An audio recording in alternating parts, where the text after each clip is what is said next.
서울교통공사 노조 중 하나인 통합노조가 서울 지하철 파업에 불참을 선언했습니다. 이런 가운데 서울시에선 명분 없는 파업 중단을 요구하면서 강경 대응도 함께 예고했습니다. 자세한 내용 지웅배 기자와 알아보겠습니다. 파업 소식부터 보면 원래 한국노총 산하인 통합노조도 파업에 참여할 예정이었죠. 예, 그렇습니다. 하지만 통합노조는 이제 조합원 공지를 통해 불참 소식을 전해왔는데요. 공사 경영 정상화를 위한 인력 감축을 두고 다소 유연한 입장의 통합노조와는 달리 민주노총 산하인 공사노조는 강경한 태도를 보여 이견이 생긴 것으로 풀이됩니다. 이렇게 되면서 파업엔 공사노조만 참여하게 됐습니다.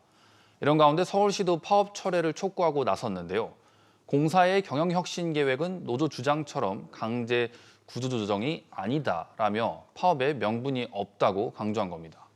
당장 파업은 오늘 오후까지지만 이렇게 비판 수위가 높아지면서 수능 이후 예고된 2차 파업에 어떤 영향을 미칠지 지켜봐야겠습니다.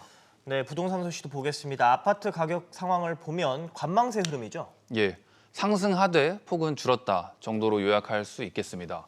11월 첫째 주 아파트 가격은 전주 대비 0.03% 오르면서 넉 달째 상승세이지만 상승폭은 3주째 둔화하고 있습니다. 시장 대출 금리가 오르면서 당분간은 지켜보려는 움직임이 커지고 있는 것으로 풀이됩니다. 네, 부동산에 이어서 시장 물가 상황도 보겠습니다. 우유값을 가장 먼저 올렸던 서울우유가 이번엔 정부의 물가 안정 움직임에 동참했죠. 예, 생크림 가격을 동결하기로 한 건데요. 당초 가격 인상폭을 놓고 저울질한 서울우유였는데 정부의 물가 안정 압박이 커지면서 이에 동참한 걸로 보입니다. 현재 대형마트 3사에서 서울우유 생크림은 500ml 기준 6,800원대에 판매 중입니다. 알겠습니다. 다른 소식도 보겠습니다. 국회에선 원청기업 책임 강화를 담은 노란봉투법이 강행 처리됐죠. 예, 이제 더불어민주당이 단독으로 국회 본회의를 통과시킨 건데요. 여당인 국민의힘 의원들은 이에 항의하며 표결에 불참했습니다. 노란봉투법은 하도급 노동자에 대한 원청기업 책임을 강화하고 파업 노동자에 대해 기업의 과도한 손해배상 청구를 제한하는 내용을 담은 법안입니다.